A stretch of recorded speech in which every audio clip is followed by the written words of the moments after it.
사명을 감당할 수 있도록 인도하여 주시옵소서. 아멘. 마치는 시간까지 주님께서 함께하여 주시고 예수님 이름으로 기도하였습니다. 아멘. 아멘. 김영경 장로님 나오셔서 특송해 주시겠습니다.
아멘.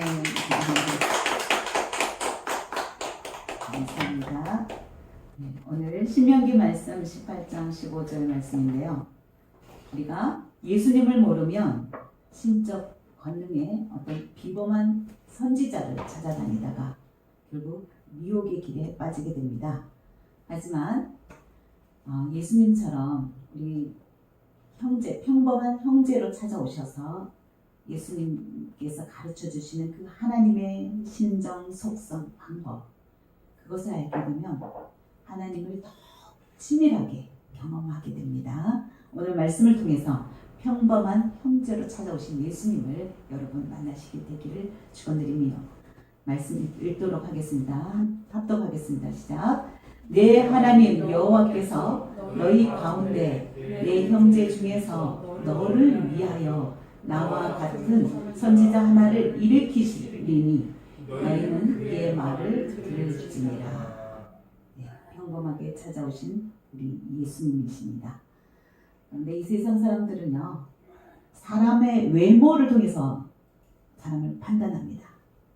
그래서 그 사람의 눈으로는 사람 깊은 속까지 알 수 없음에도 불구하고 겉으로만 판단하기 때문에 많은 사람들이 자신의 외모를 가꾸기 위해서 또 성형수술이라는 그런 두려움, 부담감을 안고도 그걸 극복하면서 수술까지 하죠. 왜냐하면 다른 사람들에게 평범하게 보이지 않기 위해서입니다.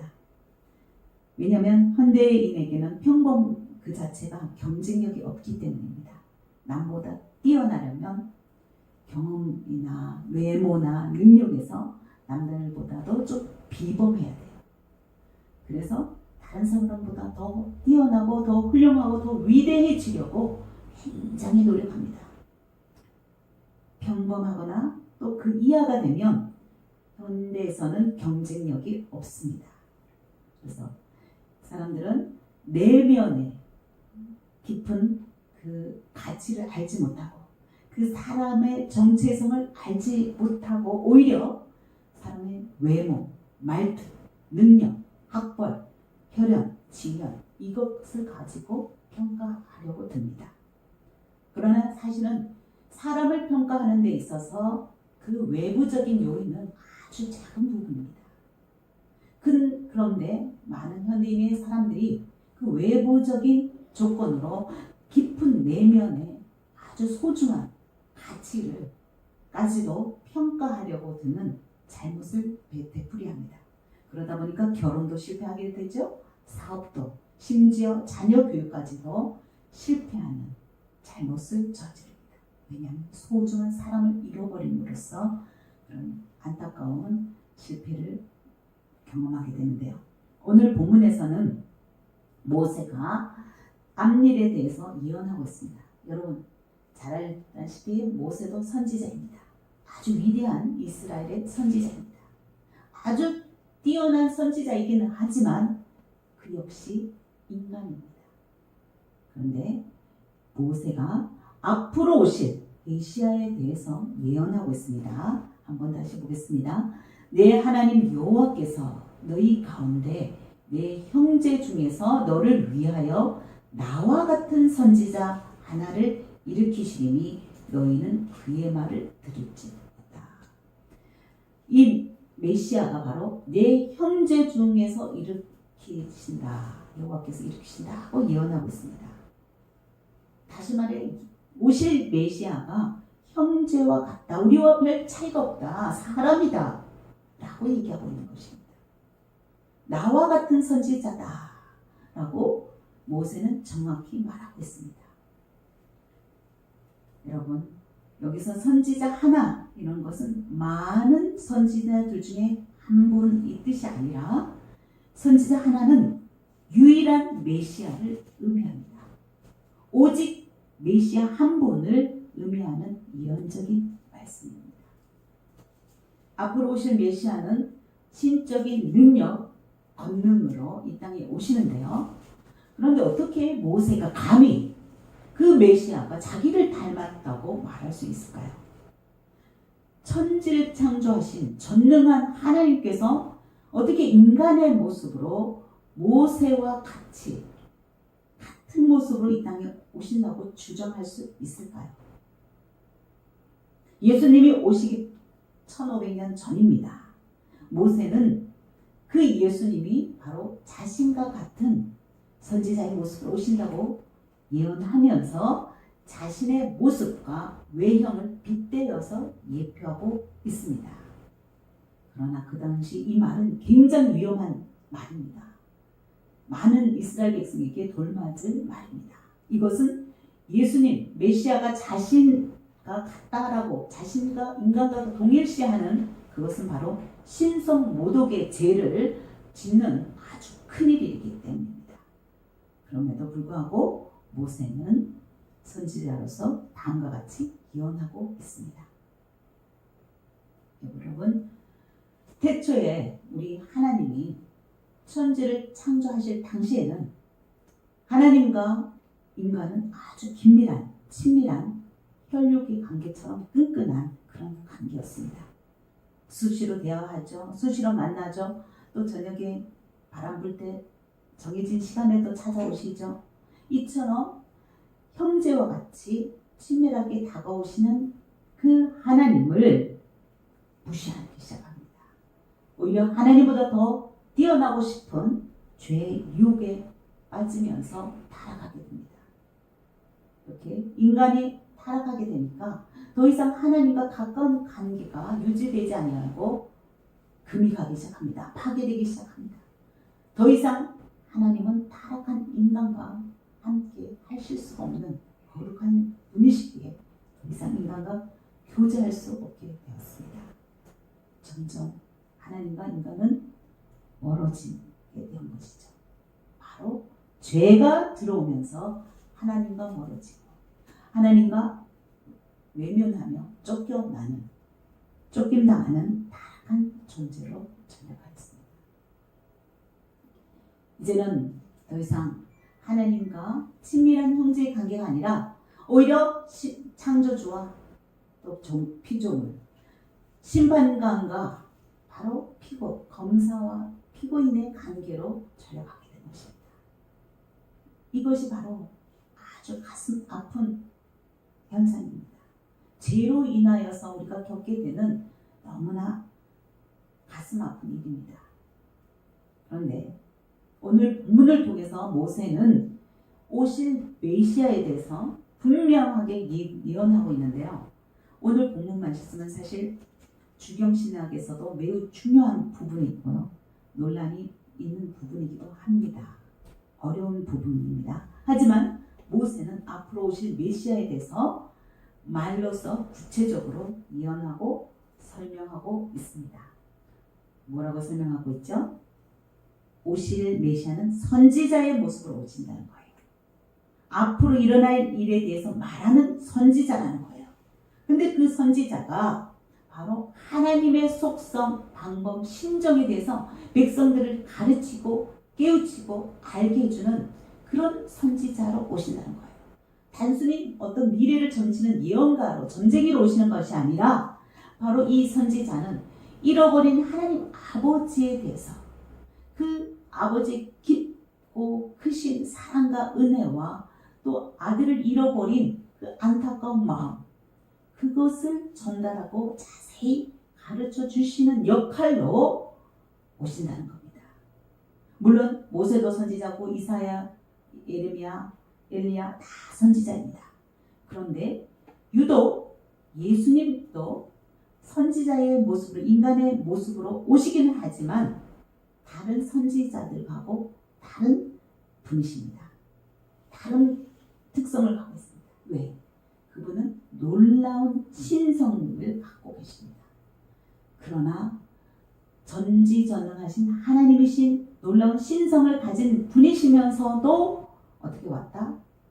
평범한 인간으로 따뜻한 모습으로 왔다는 거예요. 아주 불을 갖고 심판하러 오는 무서운 심판자의 모습으로 온 것이 아니라 바로 목수로 또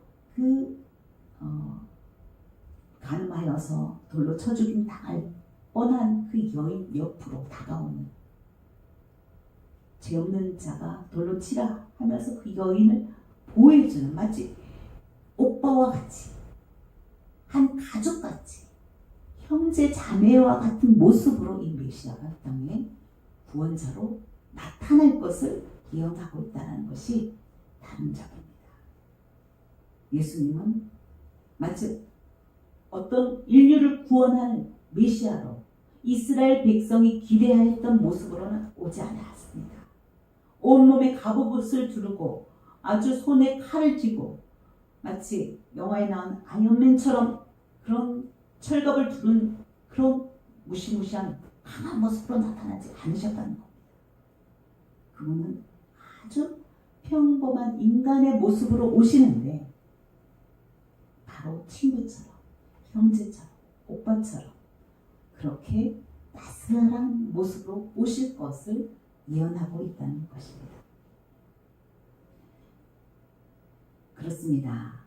예수님의 겉모습은 정말 인간의 모습과 똑같습니다. 마치 우리 중에 한 형제처럼 나타나셨습니다. 그러나 그 안에는 놀라운 능력이 있습니다. 그 안에는 놀라운 신성이 있습니다. 비록 겉모습은 중세 시대의 어떤 무장한 기사처럼 그러한 모습으로 나타나지 않았지만, 슈퍼맨으로 나타나지 않았고 배트맨처럼 나타나지 않았지만, 그러나 언제든지 이 당신의 백성, 당신이 구원하고자 온 그 백성을 언제든지 보호해 주시고 구원해 주시고 건질 수 있는 능력을 갖고 이 땅에 오셨습니다. 그분은 말로서 사람을 물리칠 수 있는 권능과 권세를 갖고 계셨습니다. 비록 모습은, 사람의 겉모습은 인간과 같았고 형제 같고 연약해 보였어도 그분 속에는 전능한 신성이 있어서 어떤 인간들도 어떠한 강력한 군대들도 말씀 한마디로 물리칠 수 있으셨고 귀신 들린 자, 병든 자 말씀으로 단번에 고치셨습니다. 심지어 아무리 강하고 악한 마귀의 군대라 할지라도 예수님의 권능으로 그분의 신성으로 물리치셨습니다. 그분에게는 어떤 무장된 무기가 필요 없으셨습니다. 거추장하게 갑옷을 입고 오실 필요도 없었습니다. 그분은 인간처럼 나약해 보이지만 바로 가족처럼 끈끈한 사랑을 가지고 우리 곁으로 다가오셨습니다. 모든 권위와 위엄을 다 버리시고 아주 평범하니 평범한 선지자의 모습으로 이 땅에 내려와서 사역하셨습니다. 그래서 수많은 사람들은 외모와 겉모습만 보고 신의 권세가 없다고 평범한 목수라고 너무나 아주 가난한 사람, 병든 사람 또 세리와 창녀 같은 그들과 함께하는 그의 모습을 보고 예수님을 무시합니다. 예수님을 천하게 생각합니다. 예수님의 신성을 믿으면서도 받아들이지 않습니다. 오히려 조소와 조롱으로 그 친밀하게 형제처럼 나오신 예수님의 모습을 천하게 생각합니다. 예수님 자신이 아무리 하나님 아버지에게 보냄받은 메시아라고 자신을 증거하고 밝히고 있음에도 인간들은 평범한 모습이 아니라 비범한 특출한 탁월한 어떤 능력을 가진 겉모습을 상상했기에 예상했기에 인간으로 오신 그 예수님을 거짓말장이라고 오히려 핍박하고 때리고 고문하고 욕하고 저주를 퍼부었습니다. 이렇게 욕을 당하면서 예수님은 평범한 선지자의 모습으로 오셨습니다. 많은 수욕을 당하면서도 그렇게 친밀한 모습으로 다가오시기 위해서 그분은 이 방법을 선택하셨습니다. 모든 인류의 친구가 되시기 위해서 마치 이웃집 아저씨처럼 가까이 와서 대화를 나누고 또 하나님에 대한 하나님을 속성, 방법, 심정을 자세히 알려주고자 선지자이시면서도 마치 평범한 가까운 친구처럼 이웃처럼 오빠처럼 동생처럼 다가오셨습니다. 사실 그랬습니다. 그분은 본격적인 사역을 시작하기 전에 목수였습니다. 아주 평범한 흔히 볼 수 있는 목수였습니다. 그리고 그분의 복장 역시 모든 남녀들이 즐겨 입는 옷을 입고 이 땅에 살아가셨습니다. 그리고 그분이 먹는 식사 역시도 다른 가난한 사람, 평범한 평민들의 식사와 다를 바가 없었습니다. 오히려 외모조차도 오히려 못생겼다고 하고 거무잡잡한 피부를 가졌다고 말하는 사람도 있습니다. 그래서 예수님이 옆에 있다면 영락없이 이웃집 아저씨였고 이웃집 총각입니다.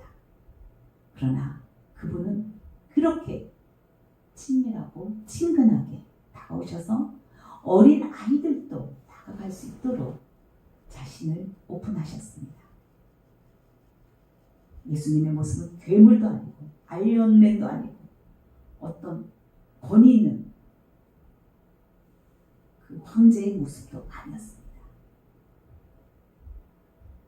외모만 봤을 때는 평범하게 그지없는 모습이었고 신적인 능력이 전혀 권능이 나타날 것 같지 않은 그러한 아주 보잘것없는 모습이 찍었지만 그럼에도 불구하고 예수님은 일부러 모든 권능과 권세를 다 감추시고 이 땅에서 사역하셨다는 것이 놀라운 사실입니다. 한편으로는 우리가 이해하기 어려운 부분이기도 합니다. 그 속에 주님의 사랑이 숨어 있는 것이죠. 하나님 아버지의 놀라운 사랑의 은혜가 감춰져 있는 것이죠. 예수님이 땅에 오실 때 바로 자신의 영광의 광채를 다 가리고 자신이 갖고 있는 신적인 부분을 완전히 감추시고 가리시고 천하디 천한 모든 인간을 다 구원하시기 위해서 오셨습니다. 그것이 그분의 계획이었고 그분의 사랑이었습니다. 여러분, 형제가 무엇입니까? 형제 자매는 무엇을 의미합니까? 혈통으로 맺어진 이 형제 자매는 비록 오해와 섭섭함으로 인해서 만나지 않더라도 결국 끊을 수 없는 관계입니다. 친밀한 관계입니다. 비록 서운해서 몇 년, 10년, 20년 만나지 않았더라도 죽음의 상태에 있으면 한달음에 달려가서 도와주고 애달하면서 마음 아파하는 것이 바로 형제입니다. 여러분, 태극기 휘날리며 영화 봤죠? 2003년에 나온 바로 장동건하고 원빈이 나온 영화인데 거의 20년이 다 돼가는데도 그 영화는 아직도 많은 사람들에게 회자되고 있습니다. 그 영화 속에는 형, 장동건이 형으로 나오는데요. 그 형이 바로 동생, 똑똑하고 어린 동생, 하지만 엄청 열심히 공부하면서 성실하게 공부하는 그 동생이 약해서요. 몸이 너무 약한 거예요. 그래서 폐병이 걸렸습니다. 그 고생하는 동생을 뒷바라지하기 위해서 이 형이 장동건이 신발 닦기를 합니다. 구두 닦기를 하면서 자기 처자식도 먹이면서 바로 이 동생을 돌봅니다. 공부를 시킵니다. 그런데 6.25가 발발한 거죠. 6.25 때문에 동생과 함께 대구로 이렇게 피난 가다가 18살 된 동생이 강제 징집당한 거예요. 바로 전쟁터에 나가게 된 이 동생이 끌려가니까 형이 따라갑니다. 이 동생을 구하기 위해서 자기는 자진해서 갑니다. 그리고 전장에서 이 동생을 보호하죠. 옆에서. 그리고 심지어 대대장 앞에 가서 어떻게 하면 이 동생을 내보낼 수 있냐. 무공훈장을 받으면 동생을 내보내주겠다 하는 바람에 지뢰밭이 있는 곳으로 최전선으로 가장 위험한 곳으로 자진해서 이 동생을 살리고 무공훈장을 받기 위해서 살려내려고 자진합니다. 그때마다 동생은 형이 이해가 되지 않습니다. 위험을 무릅쓰고 심지어 밑에 있는 부하들까지 죽음에 몰아넣는 위기에 몰아넣으면서 그렇게 무모하게 공을 세우는 형이 이해되지 않아. 형에게 말이 대듭니다. 그러나 끝까지 결국 이 형은 동생을 살리기 위해서 저기 북한의 군으로 자기가 이렇게 도망가서 넘어갔을 때 바로 국군에 있는 동생을 살리기 위해서 자기가 동생을 내보내고 북한군에게 총을 쏘면서 이 동생을 죽음으로 자신의 죽음을 희생한 죽음으로써 동생을 살리는 그런 영화입니다. 바로 예수님은 그렇게 다가오셨습니다. 인간을 죽을 수밖에 없는 우리를 살리기 위해서 바로 전장까지도 따라가는 그 형처럼 이 추악하고 폐역한 죽음의 땅인 이 땅에 예수님은 바로 그 메시아로서 당신의 권위와 권능과 권세를 영광을 모두 버리시고 이 땅에 내려와서 형제처럼 우리 이웃처럼 바로 서로 감싸고 돌보며 품어주고 도와주기 위해서 오신 분이 우리 예수님이십니다. 예수님은 형제가 되기를 원하셨습니다. 신이 되시기보다는 모든 인간에게 친밀한 맏형으로 찾아오시기를 원하시고 그분이 자청하셨습니다. 이렇게 예수님은 인간 동생을 돌보기 위해서 자신의 병들고 아프고 죽어가는 영혼이 죽어가는 육체도 죽어가는 이 동생 인간들을 살리시기 위해서 예수님은 자신의 목숨을 버리는 그러한 형제가 끈끈한 그런 분이십니다. 그렇습니다. 바로 태극기 휘날리기처럼 군대까지 따라가면서 마지막 동생을 탈출시키고 자기가 몸담고 있던 북한군을 향해 총을 쏘며 죽어갔던 그 형은 이념을 넘어 더 끈끈하고 강한 형제를 보여줍니다.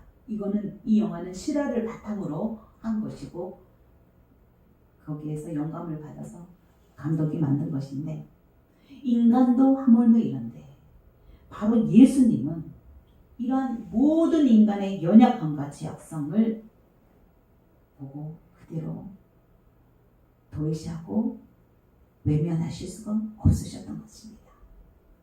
그래서 그분은 하나님 아버지의 명령을 받고 여기 이 땅에 친밀한 형제로 이 땅에 내려오셨습니다. 그렇게 했을 때 인간들은 부담을 갖지 아니하고 바로 자신의 죄를 심판하러 온 심판관으로 무서워 벌벌 떠는 것이 아니라 두려워서 숨는 것이 아니라 치밀하게 다가온 인간의 모습으로 다가온 그 예수님 앞에 다가가고 손 내밀고 그 옷자락을 만지고 싶어하고 그 예수님의 얼굴을 더 보기 위해서 수많은 군중들 사이를 비집고 들어가고 그렇게 죄인을 오히려 더 사랑하신 예수님, 어린아이를 더 사랑하신 예수님, 그분을 아무 거리낌 없이 바로 옆에서 만날 수 있고 대화할 수 있고 먹을 수 있었던 것입니다. 바로 우리 하나님 아버지는 인간을 배려하셔서 인간이 두렵지 않고 놀라지 않도록 바로 형제와 같은 모습을 담도록 그렇게 해서 예수님을 보내주신 것입니다. 여러분, 이것이 바로 우리 하나님 아버지의 마음 아닐까요? 이것이 바로 깊고 깊은 아버지의 끊임없는 자상함이 아닐까요? 여러 자식이 있지만 유독 못 사는 아들이 있다면 다른 형제들이 준 용돈을 차곡차곡 베개 속에 숨겨두었다가 그 못 사는 아들에게 살짝 이렇게 챙겨주는 그 늙은 어머니의 모습이 바로 우리 하나님 아버지의 모습하고 똑같지 않을까요?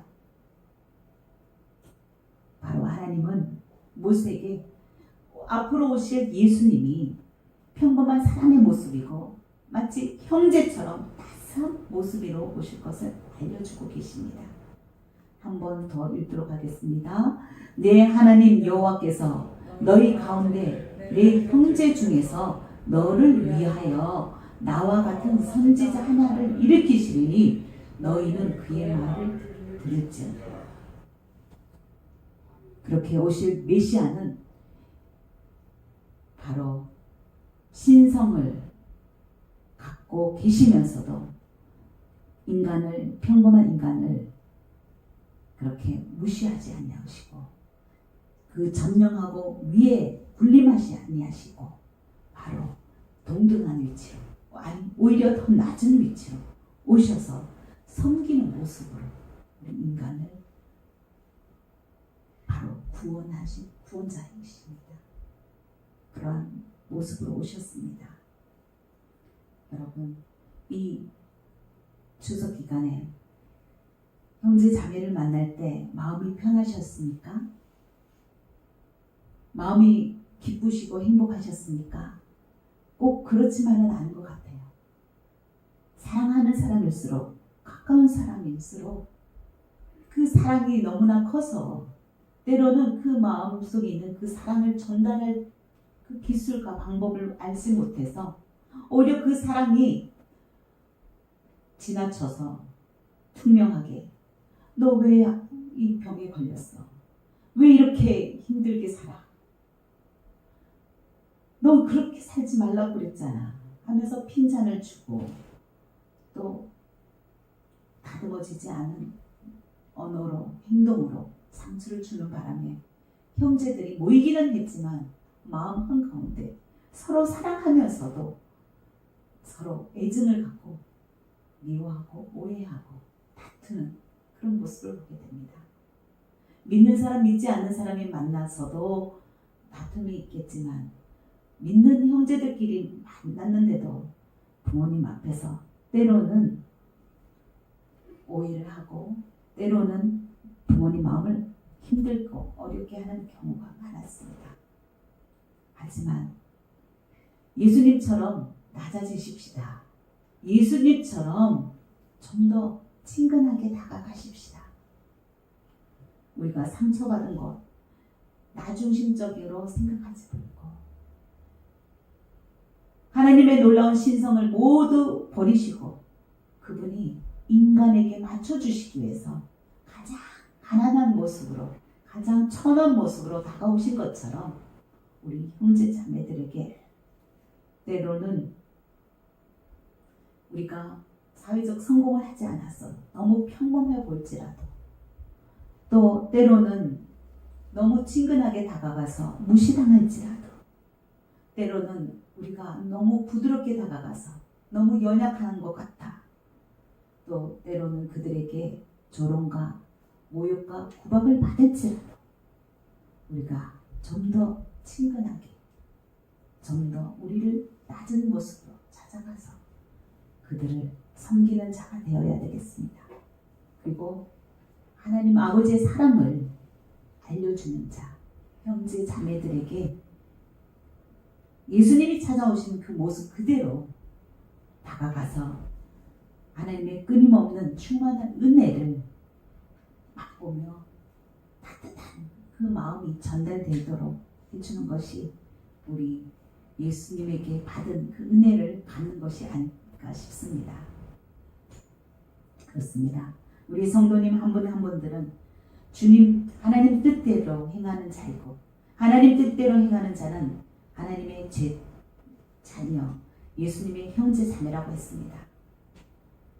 우리가 원해서 되는 것이 아니라 애를 써서 형제 자매가 되는 것이 아니라 바로 하나님 아버지께서 예수님을 보내주셔서 그 멀어진 관계를 회복해 주심으로써 친밀한 형제로 모습으로 우리 땅에 와 주심으로써 우리는 피가 섞이지 않았지만 혈통으로 같은 그 한 혈통은 아닐지라도 하나님이 바로 우리는 한 형제 자매다. 동일한 하나님의 아버지의 백성이다. 합니다. 세상에 혈통을 갖고 있는 형제 자매보다도 더 끈끈하고 더 큰 도움과 사랑을 베풀 수 있는 그런 존재인지도 모르겠습니다. 그렇습니다.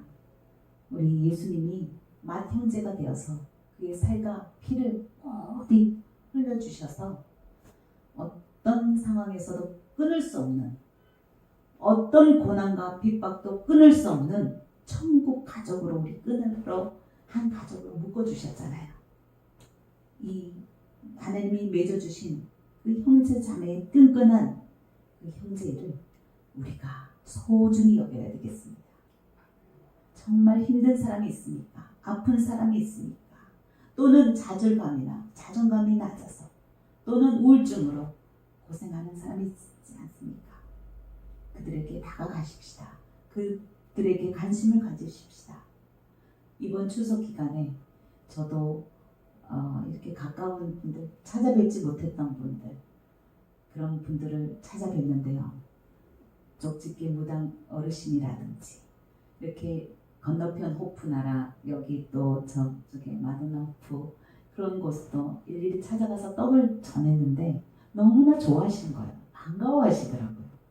무당 할머니도 반가워하시더라고요. 여러분 그분들 다 외로운 분들이잖아요. 사람의 끈끈한 그 정이 그리운 분들이잖아요.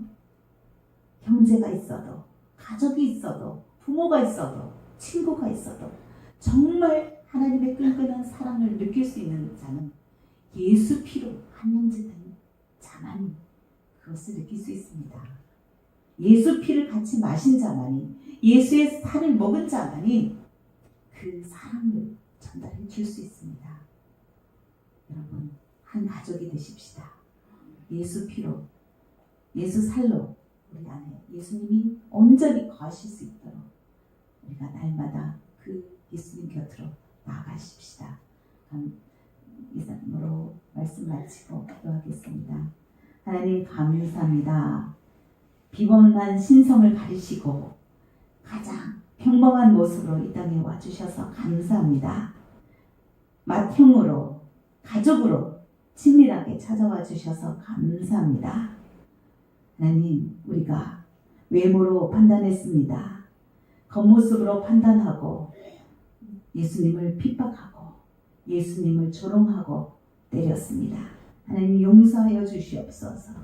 하나님, 비범한 자로 이 구원자로 오신 것이 아니라 바로 가난한 자, 낮은 비천한 모습으로 이 땅에 오셔서 우리를 살리시고 같은 기적과 이적을 행하시며 우리를 구원해 주신 그 예수님이 우리의 형제 자매가 되어 주시고 우리의 맏형이 되어 주시고 하나님 아버지의 자녀로 양자의 그 권한까지 부여해 주시니 감사합니다.